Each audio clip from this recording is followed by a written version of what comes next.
Hello and welcome back to Infinite Banking Step by Step. This is the 11th and final video in the series. If this is your first video, please consider going back to the beginning using the playlist in the description box below and starting with video number 1.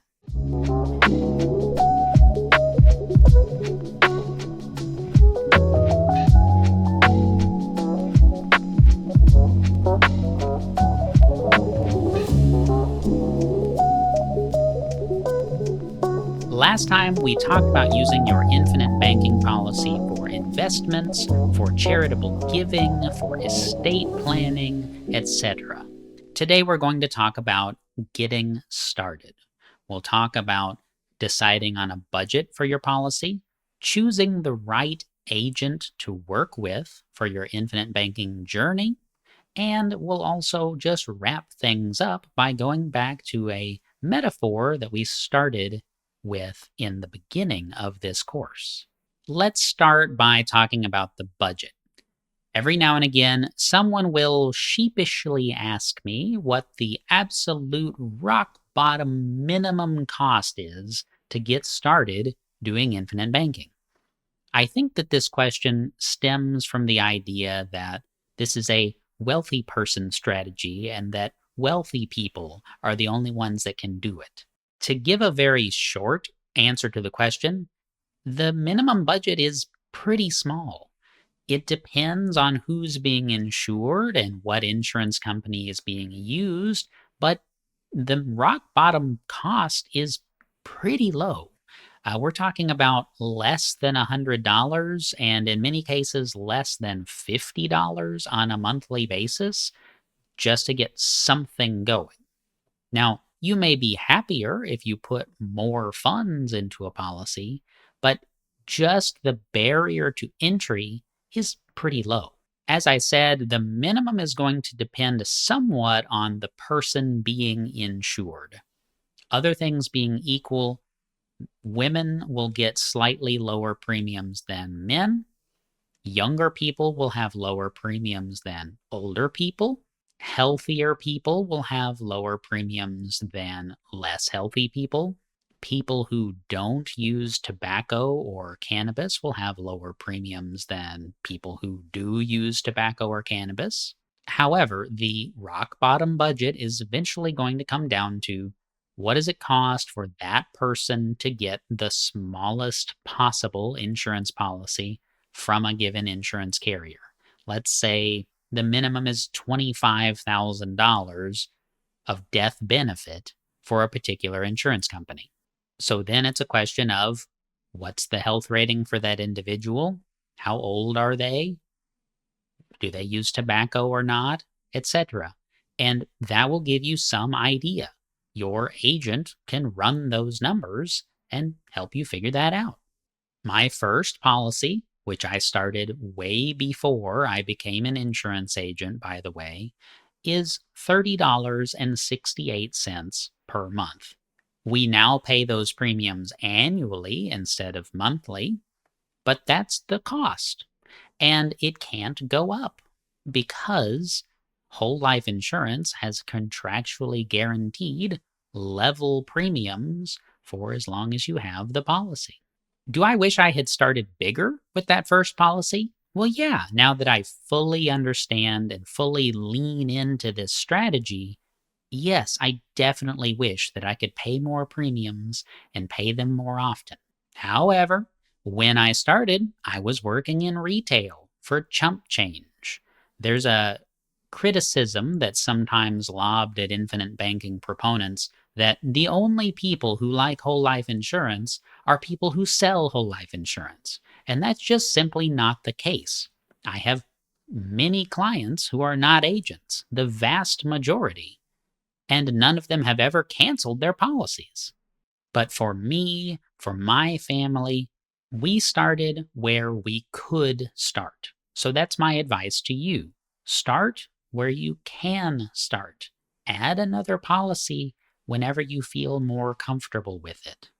Your first policy is going to have a minimum premium and it's going to have a maximum premium. Your minimum premium should be so comfortable that you aren't going to lose sleep over it. If your maximum premium is a stretch goal, that's okay. You don't have to pay it. It's optional. Now, the exact way that this will work depends on which insurance company you work with, and that's why you need an agent who knows their stuff to help you choose the right company, the right policy type, etc. Now, let's talk about how to find a good agent, because this is a very important decision. This is going to be my opinion, but of course, I have reasons for feeling how I feel about these things. First of all, I think you should work with someone who is committed to the infinite banking concept.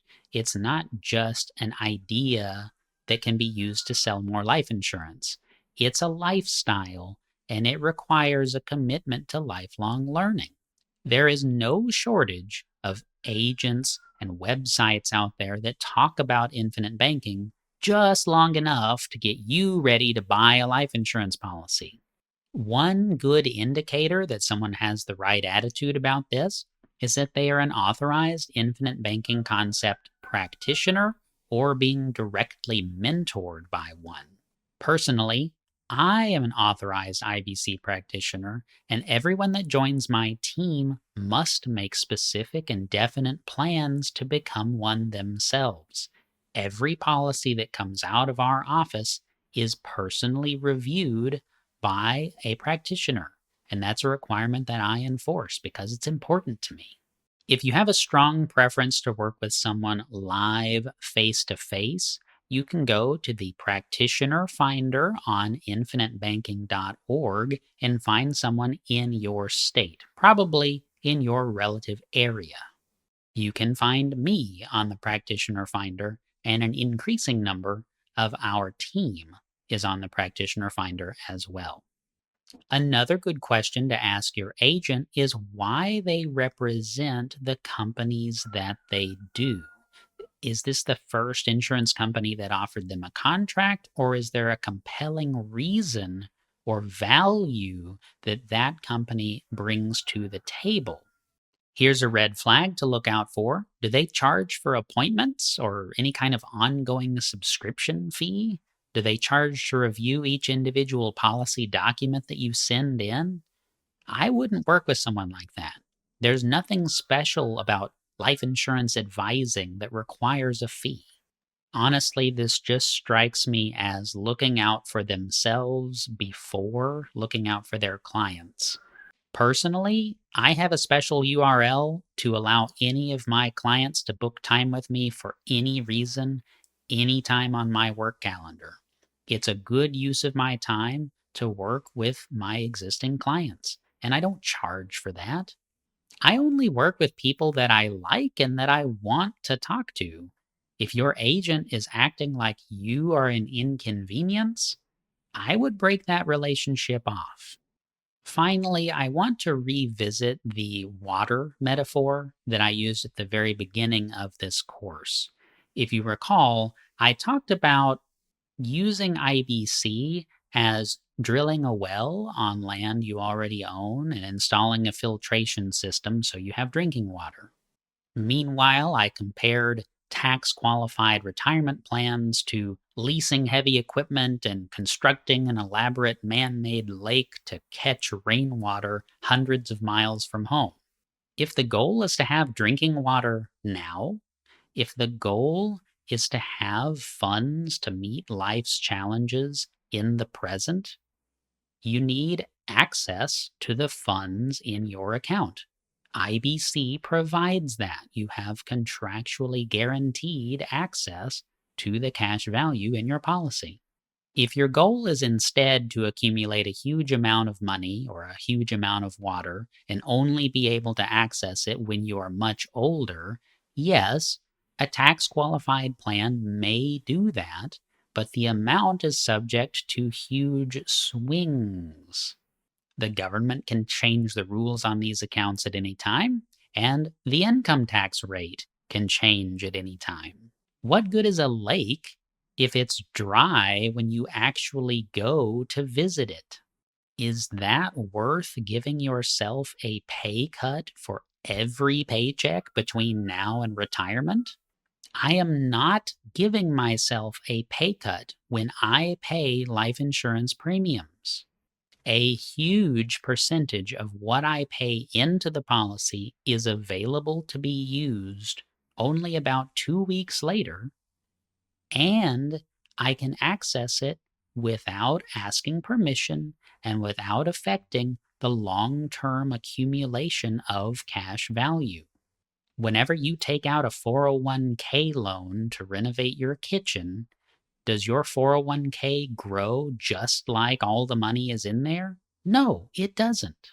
Correctly understood and implemented, infinite banking gives you true, uninterrupted compound growth on your money, even while you're using it for all sorts of other things. You can use your policy and should use your policy to fund investments, to buy cars, to pay for your kids' college expenses, anything that comes up in your life, huge, unscheduled expenses that you need to finance. That's what your policy is for. And you can do that without impacting the long term growth. You can pay off your debt, you can grow your assets, and you can completely remove yourself from the tyrannical financial system in the United States, all on your own terms. That's the power of infinite banking. In my Amazon best-selling book, Between the Lies: How to Reclaim Your Future from the Banks and Wall Street, I outline a 5-step system that I call the Truth Blueprint. The 5 steps are: take responsibility, reclaim your money, undo your debts, transcend your expenses, and help others. You've reached the end of this course, and so you're well on your way to taking responsibility for your financial future. If you're ready to take the next step and reclaim your money, that's where infinite banking comes in, and we are here to help. In the description box below, you will find a link to schedule an initial consultation with a member of our team. I hope you found this course helpful, and I hope it cleared up many of your questions surrounding infinite banking. Appearing on screen in just a few seconds, you'll see a link to another video here on the channel. Thank you so much for watching this series, and I'll see you in the next video.